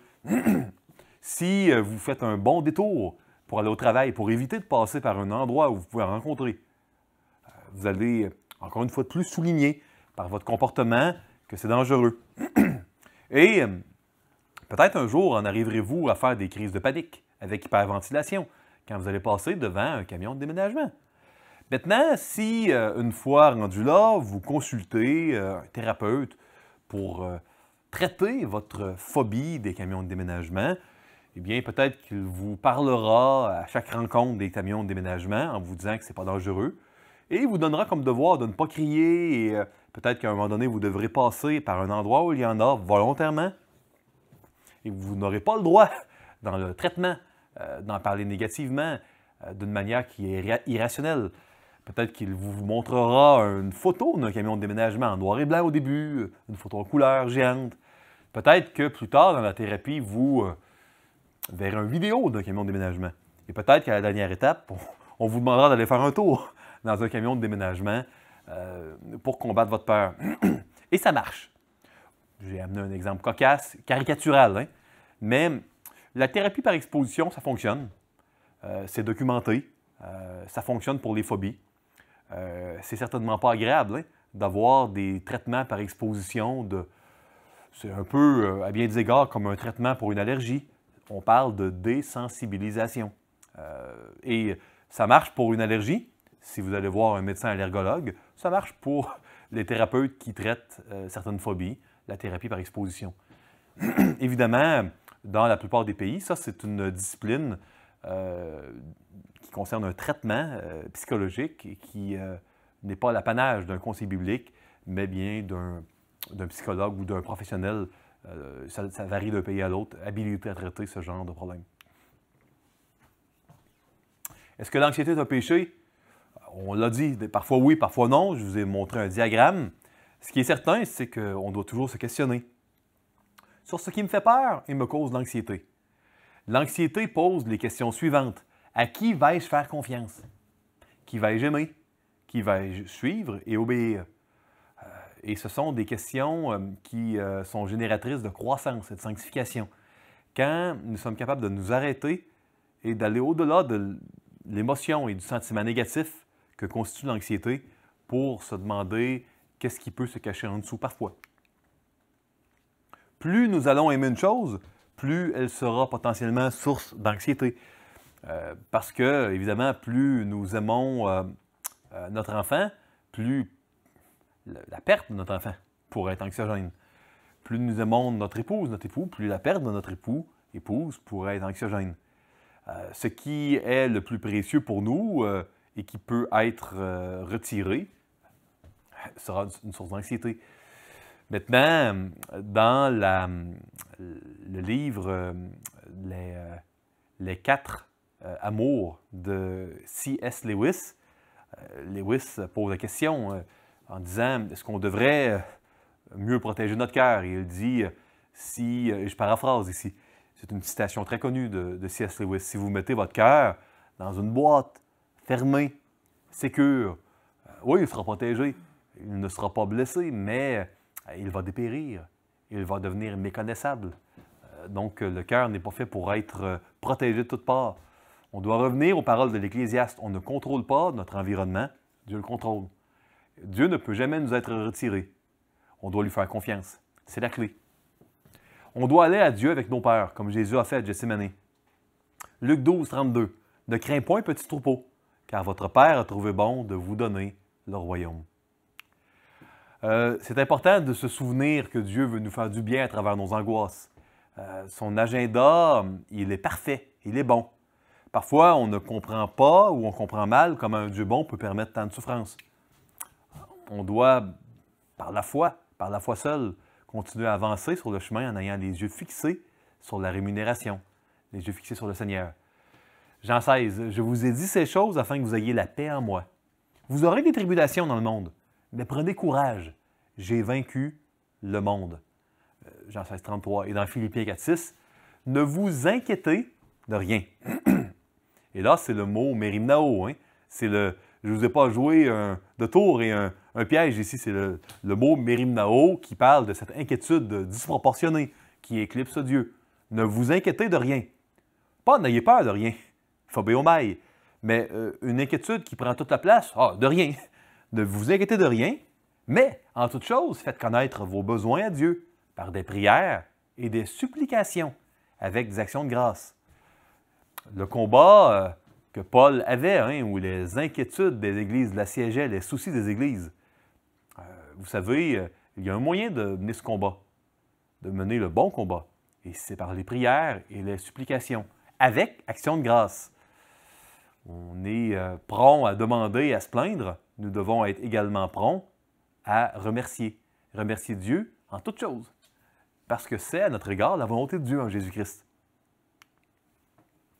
Si vous avez besoin d'aide, vous êtes vraiment dans une impasse au niveau de l'anxiété, c'est important d'aller consulter, d'aller chercher de l'aide et d'en parler à quelqu'un de confiance qui a peut-être une expérience dans le Seigneur qui pourrait être profitable face à votre combat d'anxiété. J'aime beaucoup le principe de la manne. C'est un principe qui est utilisé par Ed Welch dans son excellent curriculum « Quand je suis dans la crainte ». Moi, c'est un de mes livres préférés pour l'anxiété, un livre biblique. C'est très court. C'est un livre à peine 100 quelques pages. C'est un cahier d'exercice. C'est très pratique. Une très bonne synthèse.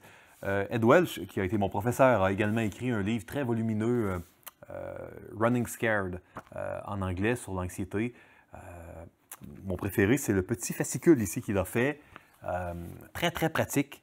Et ce sont des étapes interactives qu'on peut faire seul ou avec un partenaire, une partenaire, en petit groupe peut-être, pour adresser avec la parole de Dieu nos peurs. Donc, c'est vraiment très, très bien. Et il utilise dans ce livre l'illustration que je vais vous proposer ici. Il dit, quand Dieu a donné la manne, vous savez, ce pain du ciel, manne qui provient de l'hébreu, hein, qui veut dire, qu'est-ce que c'est? Quand Dieu l'a donné aux enfants de Dieu dans le désert, durant leurs 40 années d'errance, c'était plus que pour les nourrir. C'était pour les enseigner. Le Seigneur, il se plaît à faire plusieurs choses en même temps avec nous, plusieurs bonnes choses. Il y avait une leçon tellement importante que Dieu enseignait à ses enfants par la manne.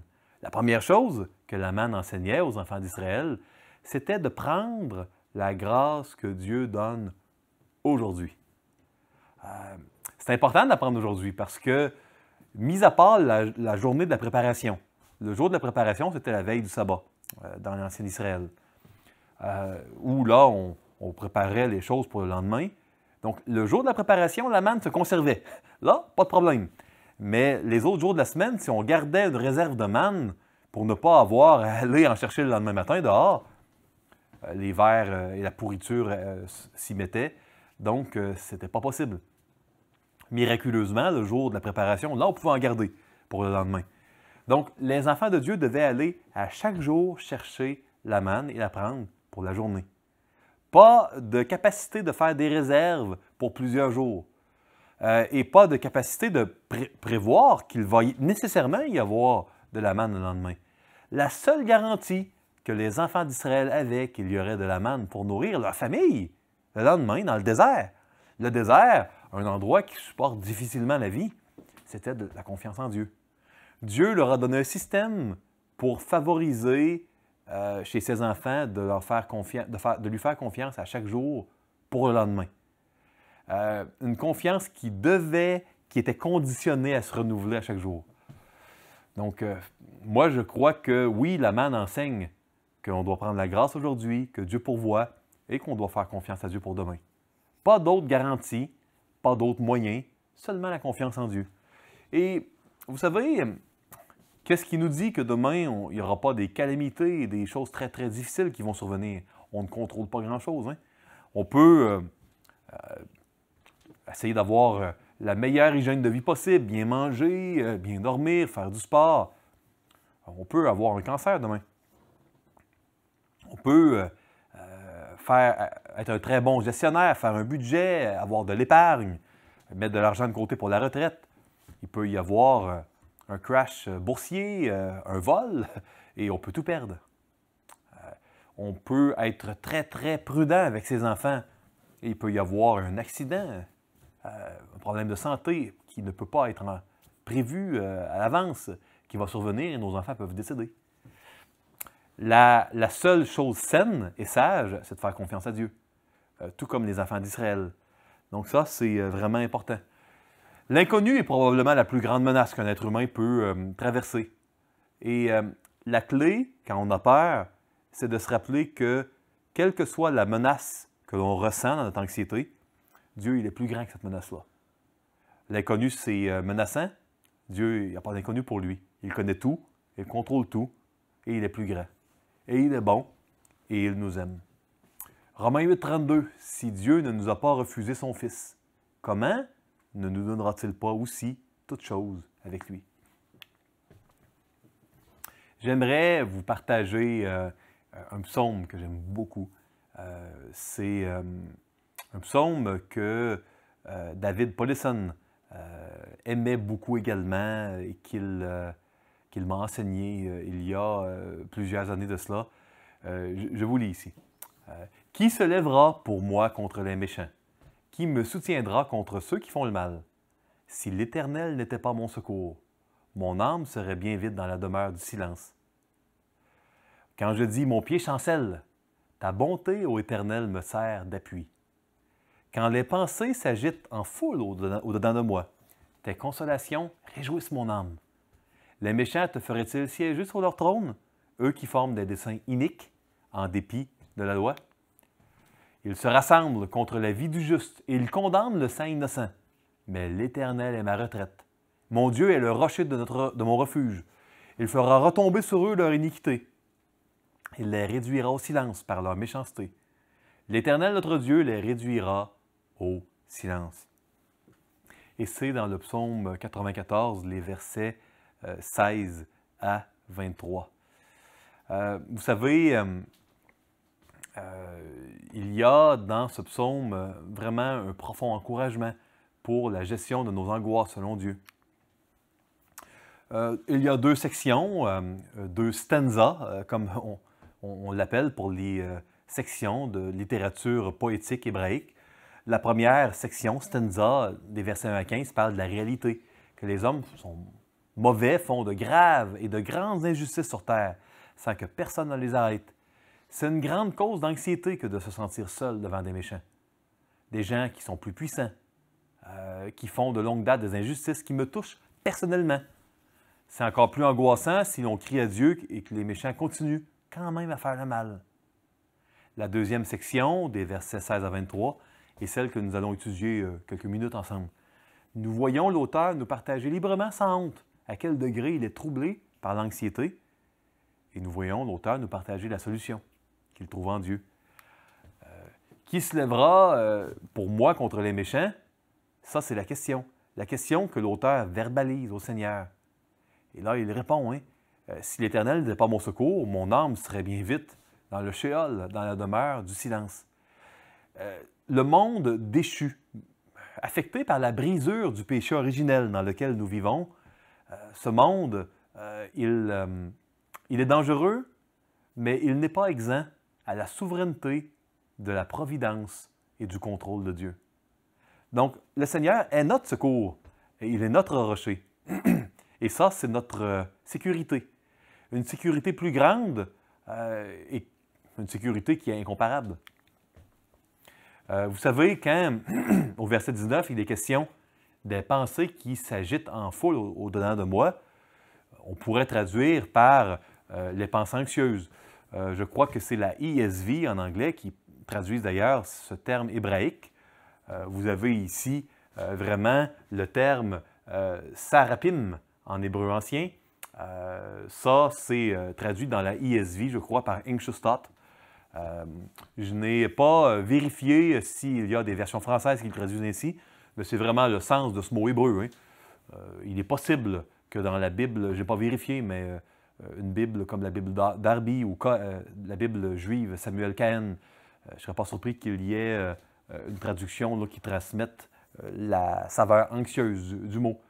Donc, quand des pensées anxieuses s'agitent en foule au-dedans de nous, on a une image délicieuse de la confusion ici. Tes consolations réjouissent mon âme. Le Seigneur, il veut nous donner de la consolation avec sa parole pour adresser l'anxiété à notre cœur. Notre pied chancelle parfois, mais le fait que Dieu est bon et qu'il est notre Seigneur, que nous sommes sa propriété. Quel appui plus grand y a-t-il que cela? Les méchants te feraient-ils siéger sur leur trône, eux qui forment des desseins iniques en dépit de la loi? Ils se rassemblent contre la vie du juste et ils condamnent le sang innocent. Mais l'Éternel est ma retraite. Mon Dieu est le rocher de mon refuge. Eben Ezer, le rocher du secours en hébreu ancien. Ezer, secours, Eben, rocher. Ça, c'est ce qu'est l'Éternel pour nous. On peut faire confiance à Dieu parce qu'il n'y a pas aucune menace qui est plus grande que lui et qui échappe à son contrôle. On doit s'en rappeler. Ne laissons jamais le mystère entourant la souveraineté de Dieu et la responsabilité, la bonté de Dieu et le péché qui existe dans le monde. Ne laissons jamais ces mystères que Dieu connaît et qu'il veut transporter pour nous, nous troubler. C'est par la foi que le juste marchera, nous rappelle Habakkuk. Verset 23, notre espoir, il fera retomber sur eux leur iniquité, il les réduira au silence par leur méchanceté. L'Éternel, notre Dieu, les réduira au silence. Un beau psaume. Si jamais certains d'entre vous parlent l'anglais et aimeraient entendre un enseignement que David Paulison a fait, il existe un enregistrement d'une prédication qu'il avait fait à l'église de Faith, Lafayette, en Indiana, sur ce psaume, il y a de très, très nombreuses années, peut-être 15 ans. Et vous pourriez certainement trouver cela quelque part sur Internet Et il fait une excellente exposition de ce psaume. Le réconfort de la souveraineté de Dieu. J'aimerais vous rappeler une promesse qui est formidable. 1 Corinthiens 10, 13, ça c'est un verset qui mérite d'être mémorisé. Aucune tentation ne vous est survenue qui n'ait été humaine. Et Dieu qui est fidèle ne permettra pas que vous soyez tentés au-delà de vos forces. Mais avec la tentation, il préparera aussi le moyen d'en sortir, afin que vous puissiez la supporter. Jamais aucune tentation va être au-delà de nos forces. Et ça, c'est basé sur la fidélité de Dieu. Toujours un moyen d'en sortir pour qu'on puisse la supporter. Dieu, il est souverain. Notre appui doit être dans la bonté et dans la souveraineté de Dieu. Si Dieu n'était pas bon, on pourrait être anxieux. Ou si Dieu était bon, mais pas tout-puissant, on pourrait être anxieux. Mais notre Dieu est bon et il est tout-puissant. Pas de raison de s'inquiéter.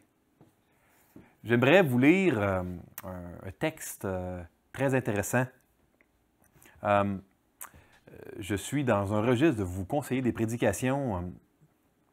Si une des meilleures prédications que j'ai entendues sur le psaume 94 a été donnée par David Paulison, il y a très longtemps à Fête-Lafayette, je crois que le meilleur message que j'ai entendu sur Genèse 45 a été donné par Guillaume Bourrin lors de la conférence « Un Dieu bon dans un monde en crise » en 2020.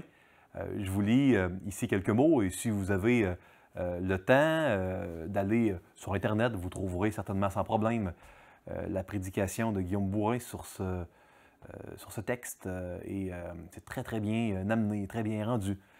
Genèse 45, c'est l'épisode véridique du récit narratif de Joseph où il se découvre à ses frères. Joseph ne pouvait plus se contenir devant tous ceux qui l'entouraient. Il s'écria « Faites sortir tout le monde !» Et il ne resta personne avec Joseph quand il se fit connaître à ses frères. Il éleva la voix en pleurant. Les Égyptiens l'entendirent et la maison de Pharaon l'entendit. Joseph dit à ses frères « Je suis Joseph, mon père vit-il encore ?» Mais ses frères ne purent lui répondre car ils étaient troublés en sa présence.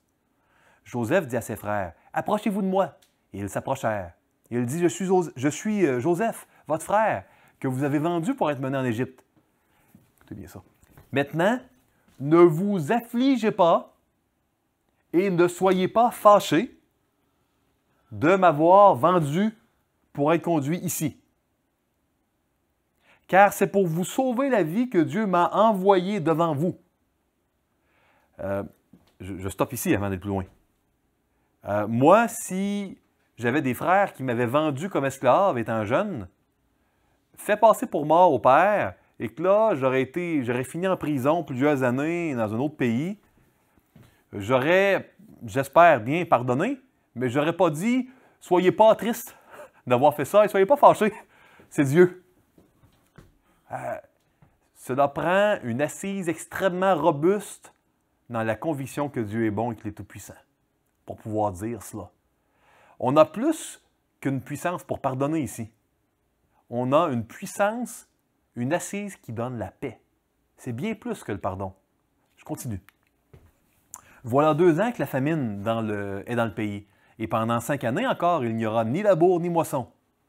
Dieu m'a envoyé. Pas Dieu a permis par la méchanceté, il a changé. Non, non. Dieu m'a envoyé devant vous. Si vous lisez le récit de Genèse 37, les frères l'ont jeté dans la citerne. Et si vous lisez dans le livre du prophète Osée, vous aurez un détail qui n'est pas présent dans le livre de la Genèse au chapitre 37. Dans le livre de Osée, il est écrit que quand il était dans la citerne, Joseph a eu des cris et des larmes de détresse qui ont été ignorés par ses frères qui étaient à côté de la citerne. On ne le voit pas dans Genèse 37, mais on l'a dans le livre de Osée. Et là, il dit, c'est Dieu. C'est Dieu. Certainement que Joseph ne comprenait pas plus que nous le mystère d'un Dieu bon qui a permis que le péché entre dans le monde. Et Dieu n'est jamais l'auteur du péché. Le péché, c'est la manifestation de l'absence de Dieu. Hein? Donc, c'est pas lui. Il y a un mystère, mais il ne s'est pas laissé arrêter pour s'asseoir solidement sur la providence. Dieu m'a envoyé devant vous pour vous faire subsister dans le pays et pour vous faire vivre par une grande délivrance. Ce n'est donc pas vous qui m'avez envoyé ici, mais c'est Dieu. Il m'a établi père de Pharaon, maître de toute sa maison et gouverneur de tout le pays d'Égypte. » Littéralement, ce que vous aviez planifié pour le mal, Dieu l'a planifié en bien. Quelles que soient nos intentions, Dieu est plus grand. Vous savez, si nous sommes honnêtes et ne mettons pas en oubli d'où nous venons, nous sommes conscients que nous méritions tous l'enfer, hein, si ce n'était pas de l'intervention de Jésus. Si nous méritons l'enfer, ça veut dire que quels que soient les torts que nous subissons, aussi longtemps que ce n'est pas encore l'enfer, on n'a pas encore pleinement ce qu'on mérite. Ce qu'on ne mérite plus par la substitution de Jésus, mais ce que l'on mériterait sinon. Et c'est important de ne pas l'oublier. C'est important parce que quand on pense qu'on mérite quelque chose, on est vindicatif. On est plein de revendications. On est facilement en colère, facilement vexé, facilement susceptible. On a de la difficulté à pardonner et on est facilement tourmenté. La victimisation sera séduisante si on pense qu'on a des droits et qu'on mérite autre chose que l'enfer. Mais si on se rappelle que quels que soient les péchés dont nous sommes victimes, on mérite l'enfer. Tant que ce n'est pas l'enfer, donc on a le reste, c'est de la grâce. Hein? Et si on se rappelle que Dieu est souverain, ça c'est encore mieux. Surtout si on se rappelle du verset que je vais vous partager ici, Romains 8, 28. Un verset que peut-être certains d'entre vous avaient mémorisé. Nous savons du reste que toute chose concourt au bien de ceux qui aiment Dieu, de ceux qui sont appelés selon son dessein. Je vous ai récité un peu plus tôt Romains 8, 32, où on parle que si Dieu ne nous a pas refusé son Fils, comment ne nous refusera-t-il, comment ne nous donnera-t-il pas aussi toute chose avec lui? C'est juste un peu avant. Avant d'en arriver là, à la preuve que Dieu est bon, bon au point de donner son Fils, de ne pas le refuser, il y a la providence ici. Notre rôle est d'aimer Dieu et de lui faire confiance.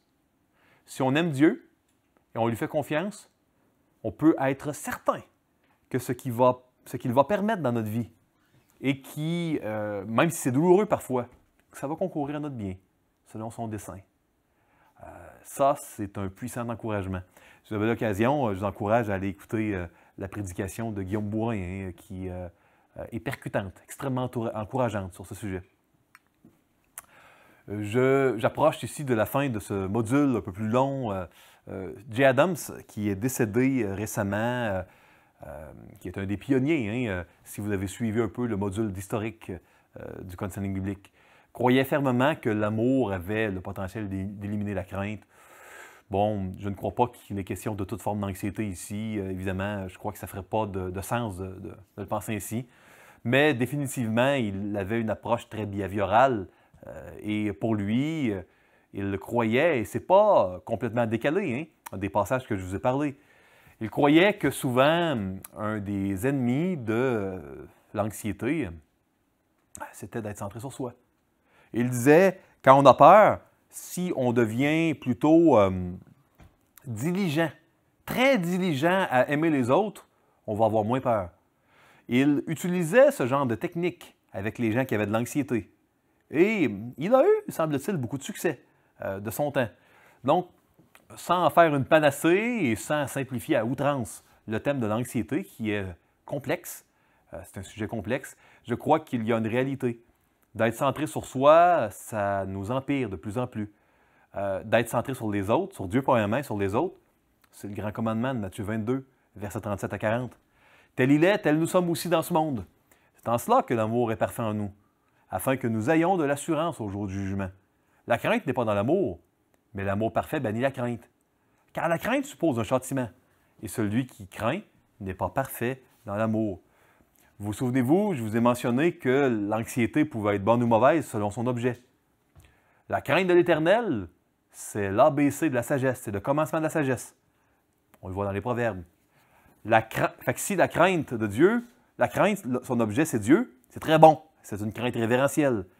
Si la crainte, c'est la crainte du châtiment de Dieu, si l'objet de notre crainte, c'est le châtiment de Dieu, ça, c'est pas une bonne crainte. Parce que, comme enfant de Dieu, on ne serait pas supposé avoir peur du châtiment. Si nous ne sommes pas en Christ, oui, la crainte du châtiment, c'est une bonne crainte qui, je l'espère, va nous conduire au salut par la régénération de l'Esprit Saint. Mais sinon, comme enfant de Dieu, la crainte du châtiment, ce n'est pas une bonne crainte. L'utilisation des psaumes, moi je vous la recommande dans le counseling biblique, de prier les psaumes de lamentation. Ça, c'est très bon. Les auteurs ouvrent leur cœur bien souvent face à toute l'anxiété qu'ils ressentent. Les psaumes sont un recueil formidable qui nous donne une fenêtre sur l'âme d'enfants de Dieu. Quelques ressources. Je vous ai présenté Quand je suis dans la crainte de Edward Welch du CCEF. Excellent recueil, très pratique, que je recommande chaudement. Également, dans ce volume, le counseling biblique et les cas difficiles, vous avez au chapitre 5, je crois, oui, le cas de Marie, la peur paralysante de Dan Wicker. Ça, c'est vraiment une matérialisation, en bien des égards, de la matière que je vous ai enseignée.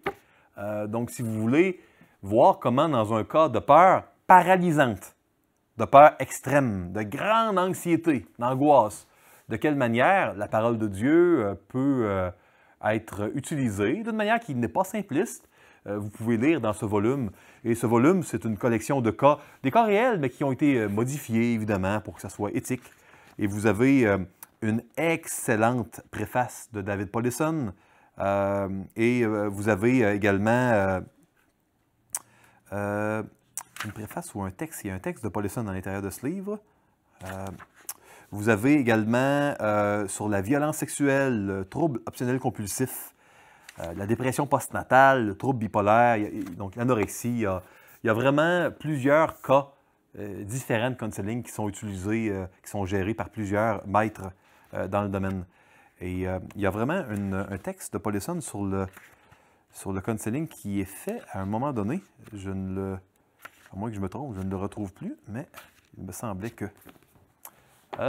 également, vous avez ici Une vie sans inquiétude de Tim Lane.